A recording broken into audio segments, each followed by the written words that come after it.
Hello, I'm Dr. Stone. Let's look at why we have different legal forms of doing business. And in the course of that, I think we're going to discover why and what it is that makes capitalism such an amazing solution to a worldwide problem. Let's start with the story. If you were to take a bucket of water and you pour it, which way would the water go? Well, you all know the answer to this. It falls. Why? Because of the law of gravity. Same way with if I take this pen and let go, it's always going to go down.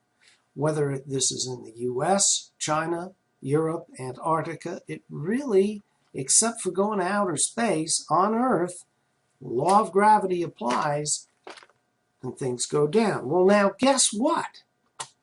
There's a law of finance. And that law says that we incur expenses prior to generating revenue. Take the mechanic, has to have tools and equipment to make the repairs. So the mechanic has incurred expenses prior to the time he'll get paid for doing the work. Same thing with preparing a hamburger. No one's going to give you $5 and then say, well, I'll be back in a week for you to get the supplies and make the hamburger. It just doesn't work that way. People only pay when they receive the goods or services, and even where they have to pay in advance. For example, a lawyer. You pay a retainer in advance, but has the lawyer not spent money to rent an office, get equipment, get the software? There you go. We incur expenses prior to generating revenue. Same is true with a barber. Now, the law of economics says that this law of finance applies everywhere, regardless of the economic system. Take a look, for example, at the feudalism. All right, the guy owns the castle. The peasants work for their protection. But guess what? The castle had to be built. So the guy incurred expenses before he was able to generate revenue. And again, the same thing is true with communism. It's true with socialism. It's true with capitalism or any economic system. Now, what have mankind's solutions been? Well, war. Go steal what you need from the other country, and then you have the assets to invest into what you want produced. Or have forced labor camps. This has happened throughout history. Or slavery. Slavery is referred to in the Bible. It's still going on today, regretfully, in Africa. Prison camps. The Chinese have been making stuff out of prisons for a long time. Or you can be a little more civilized and just simply have government charge high taxes and then use those tax monies to own businesses in a socialist type system.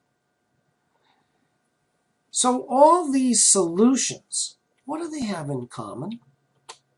Ah, yes, coercion and force. Now, let's take a moment and look at another story. My cookie story.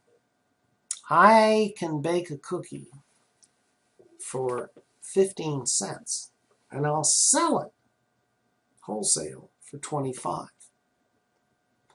And then that wholesaler who bought it at 25 is going to sell it for 50 to a retail store.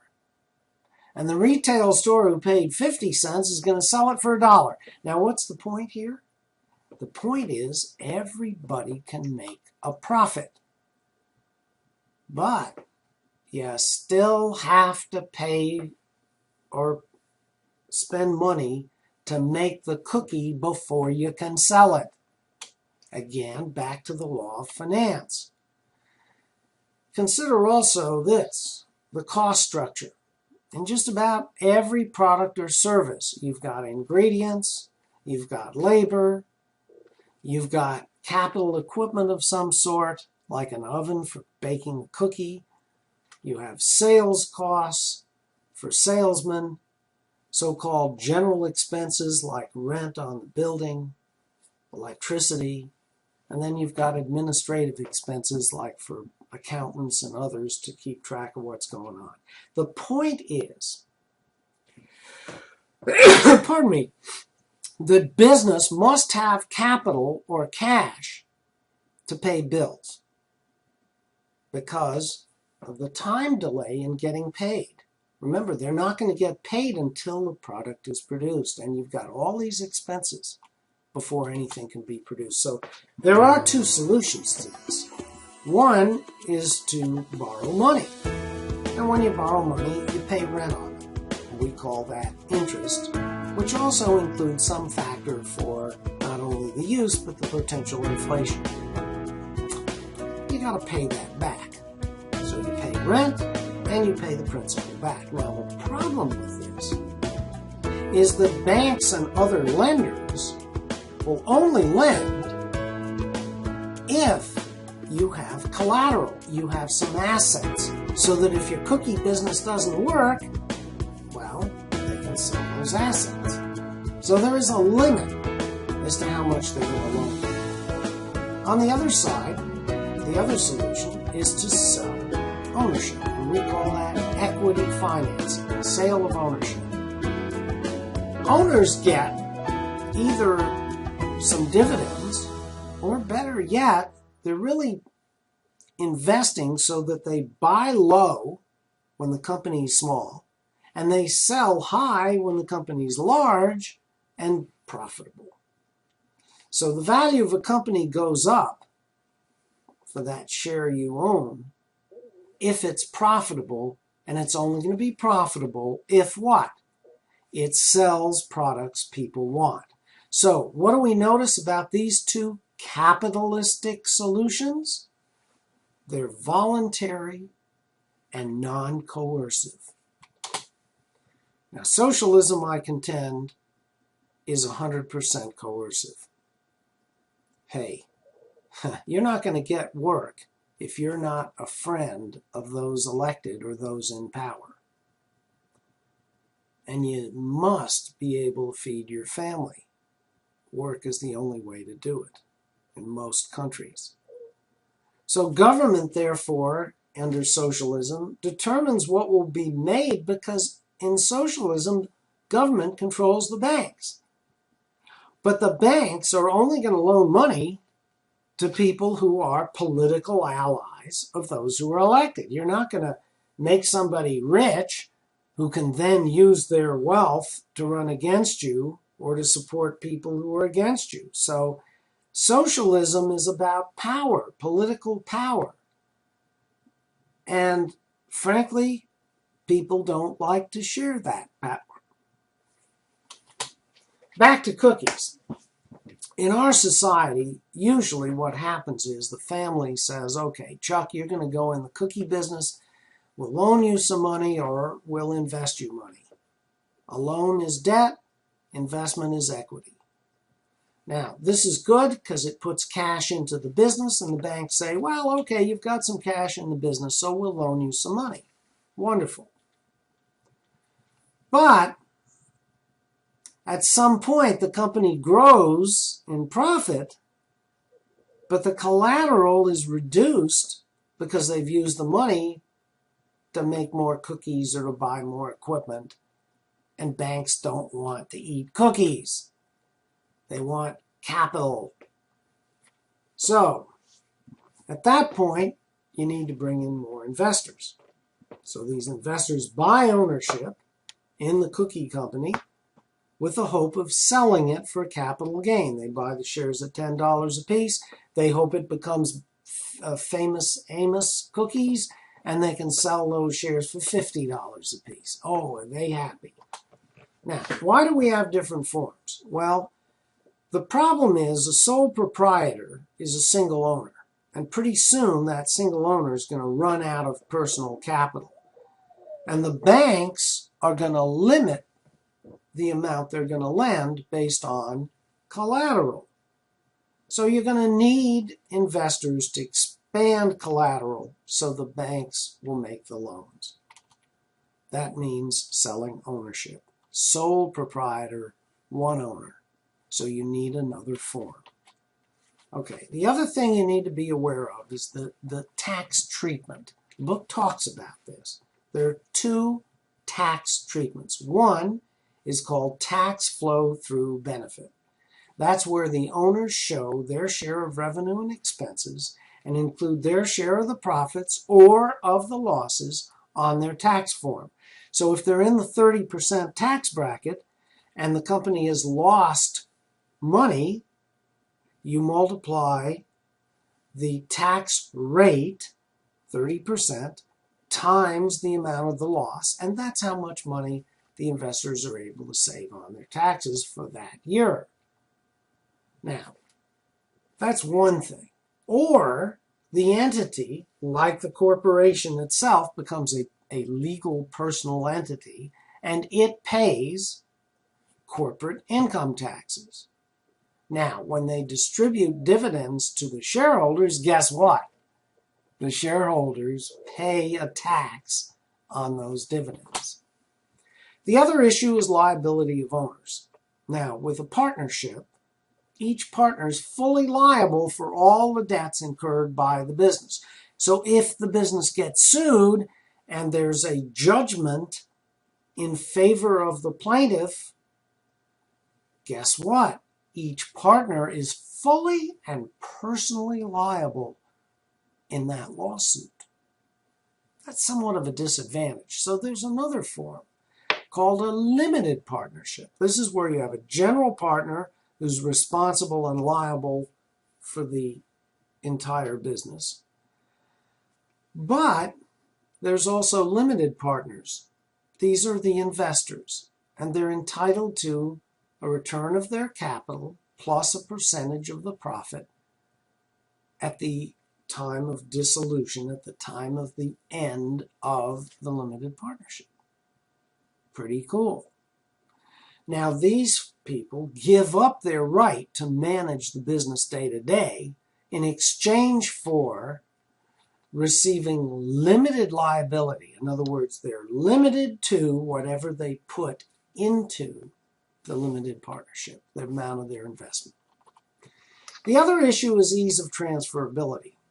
If you want to do this buy low, sell high business, well, you got to use a corporate form. And that, in fact, is the easiest to transfer ownership because you have a piece of paper, it's a stock certificate, and you sign, the person signs the back, and they can transfer it just like transferring a check. The only thing is the corporate secretary's got to keep accurate records. And in the book, they detail the types of records that must be kept, because if you fail to keep those records, guess what? Somebody can come along, sue the corporation, and the court might determine that it was not operating correctly, not following the corporate formalities, and therefore the party is able to pierce the corporate veil.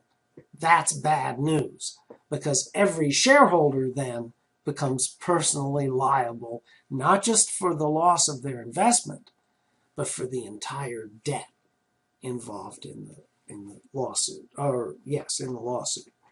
So, for smaller businesses, most lawyers will recommend using an LLC, limited liability company. Why? Because there are less corporate formalities.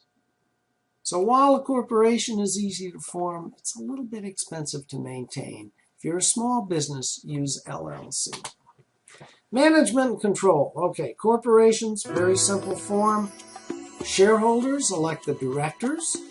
The directors hire the management, and management runs the day-to-day operations. This form is nice because it allows for professional management where the owners don't have to do the managing.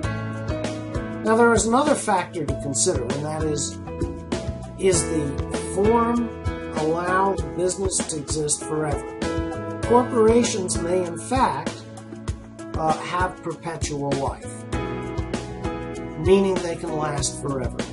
Other forms like limited partnerships, general partnerships, limited liability, those have a set time limit. At a certain triggering event or at a certain date, the entity ceases to exist and the profits are distributed. Now, when do you use LLPs or limited partnerships? Well, for projects. So, real estate developments, where the developer buys the land, builds the property, and immediately flips it. Apartments, shopping centers, office buildings, hotels. Those are projects, and they're going to be done under a limited partnership. Movies, songs. Same thing with oil and gas wells. They start to run out. The owner sells. The buyer buys because they may be able to use fracking or some other technique called secondary recovery and get a good return on their investment. Now, in closing, I've talked about the difference between capitalism and the other isms, socialism, communism, feudalism. I want to ask you a question. Do you think that people should be rewarded for saving money they've paid taxes on and then invested in the businesses that need money to make the products or services that people voluntarily want? Do you prefer an economic system where people vote by spending their money, and as they do, more of that stuff is produced because it's profitable to make it? Or do you think it's better to have government simply say, well, we're only going to allow these products to be made and pick the products for the customers? Do you think that government's better at maybe investing and picking products to be manufactured? Or do buyers tend to know what's best for them? In other words, do you like a system that's based on force or based on voluntary transactions? That's